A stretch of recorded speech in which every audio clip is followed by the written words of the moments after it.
In 6.4.1, we're going to talk about factoring here, what we call a sum or a difference of cubes. To just kind of build up on it, what I'm going to do over to the side here really is just review. Remember we had what we call a difference of squares.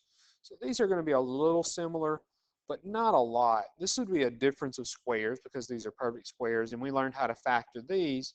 If it was a difference here, we could just take the square roots, and the factors would just be the two conjugates here with the square root. So we have an x minus 6 times an x plus 6. Now, in cubes, you can also do a sum, whereas in squares, you can only do a difference. And there's going to be a little bit of similarity with this, especially like with one factor, but the other factor is really going to be different.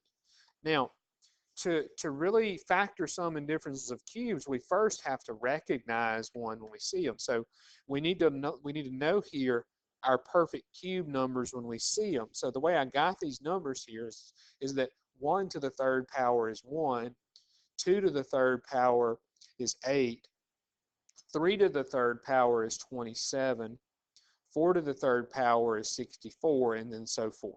Okay, so that one's 5 to the third, 6 to the third, 7 to the third, 8 to the third, 9 to the third, and 10 to the third. And so what I'm really looking at is like the cube roots of these values. So like cube root of 8 is 2, cube root of 27 is 3, cube root of 64 is 4. So you need to start kind of learning these to recognize a sum or difference of cubes. Now, let's look at an example of one and how that we can factor them, sort of like we do a sum or a difference of squares. So I'm going to use one with 27, okay? I'm going to do x cubed minus 27, and now what we're going to do is we're going to factor this. Okay, now when you factor a difference or a sum of cubes, it's not two binomials that are conjugates. Instead, it's going to be a binomial times a trinomial. So it's a little bit different. Now, the binomial part is easy, and really and truly, these aren't as bad as they look. Okay, but here we're going to have a binomial and a trinomial. Now, the binomial part is really easy. All you have to do is just look at what the cube roots of these numbers are. So the cube root of x to the third would just be x. And then I'm going to use the same sign right here, so that sign's going to fall. So if that was plus, the plus sign would fall. It's going to be the same sign right there. And now the cube root of 27 is 3. Okay, so the first factor is really the easiest one because all you're doing is the square root, or the cube root, excuse me. Now, on the trinomial, what we're going to do is we're going to do the two ends first and then the middle term. The trinomial is going to have 3 terms right here. On the end terms, it's pretty easy. It'll kind of sound familiar.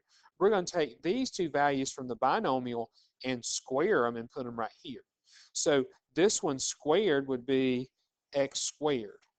And then this one squared, negative 3 squared, would be positive 9. And so I get the first and the last term. So I do a square and a square. Now, so it kind of sounds familiar, like square, square, twice the product, but that's not what it's going to be. So it's going to be square, square, and now listen carefully to the middle part. It's the opposite product. So square, square, and then the opposite product. So the product here, x times negative 3, would be negative 3x. And so the opposite of that would be positive 3x. So right here, what you're looking at, if you're making some notes here, both of these are basically just your cube roots. And then these two values here, this is your squaring from what you got over here, squaring here, and then this one is the opposite product.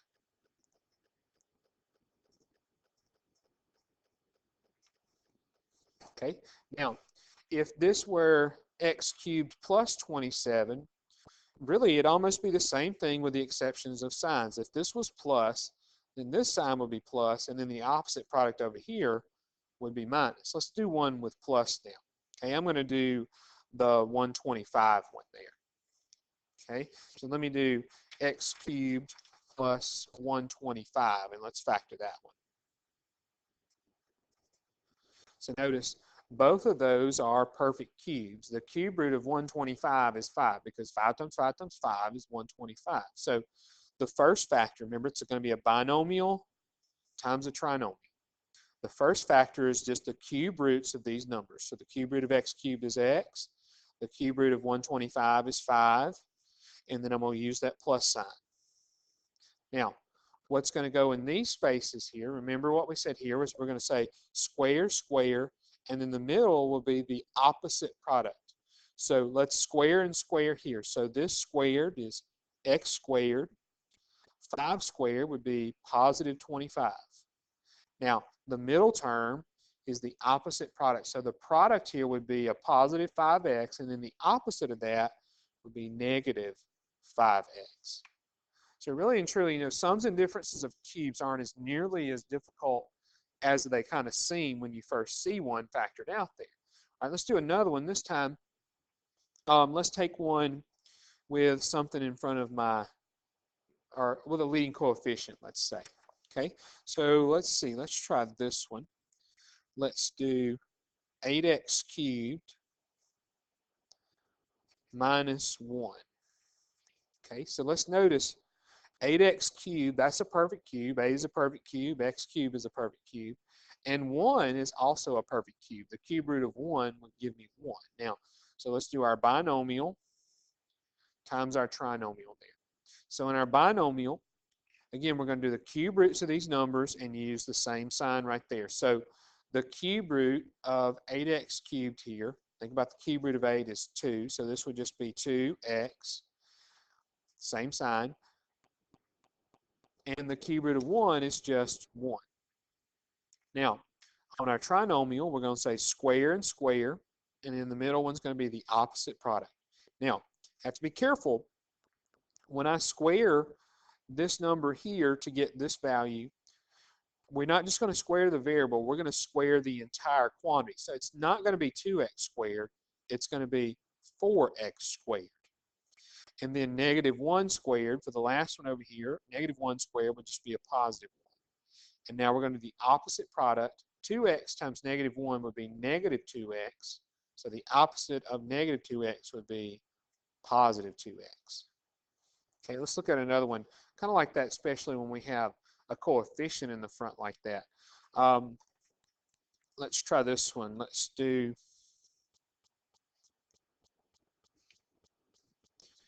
make it kind of difficult here. Let's do 125x cubed minus 64. So I have to recognize here that 125, of course, that's cube, and 64 are both perfect cubes. So, back to the list here, we need to know these perfect cubes when we see them. Now, let's take the cube roots of both of these values here. So the cube root of 125x cubed, the cube root of 125 is 5. So it'd be 5x. And then the cube root of 64 here would just be 3. No, I'm sorry, 4. Because 4 to the third power is 64. 3 to the third would be 27. So there's our binomial. Now let's get the trinomial, which is going to be the harder part. So remember, we're going to say square, square. Put those two right there. And then the opposite product. So this square, we're not just going to say 5x squared. We got to square that 5 along with it. So it would be 25x squared. And then the negative 4 squared would be a positive 16. So note that this is always going to be positive right there. This is too because you're squaring. And now the product there, 5x times a negative 4 would be negative 20x. So the opposite of negative 20x would be a positive 20x. Now I've got that factor. Now, some people might notice here that the trinomial that's left over is going to appear to be a perfect square trinomial because of the perfect squares, but the middle term is never going to work. See, if I say x and 5 on that one, and 5x doubled would be 10x. So really, long story short here, what happens with the trinomial is the trinomial on just a basic difference or sum of cubes never factors again. You really can't factor past these points right here. And these kind of looks like these would factor, but they don't. They never do. Now, let me do one more example here. And this is the one you kind of have to watch out for most. I think this is actually one that's sort of similar to one that's on your worksheet here. We're going to do 8x cubed plus 1,000.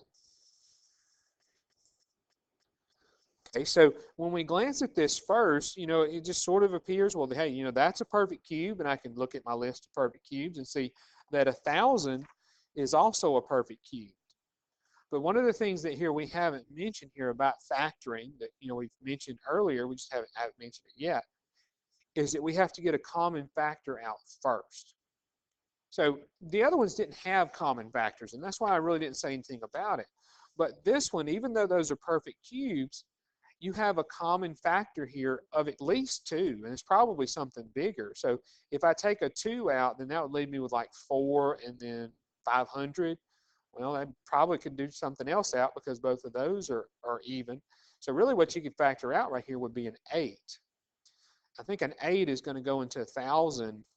Let me see, I think 125 times here.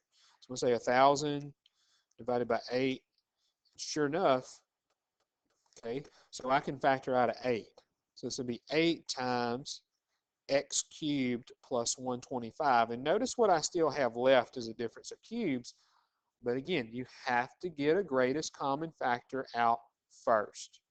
Now, I can go on and factor this just like I have earlier. I'm just going to bring down the 8 in front. So we have an 8, and then we're going to have a binomial times a trinomial now.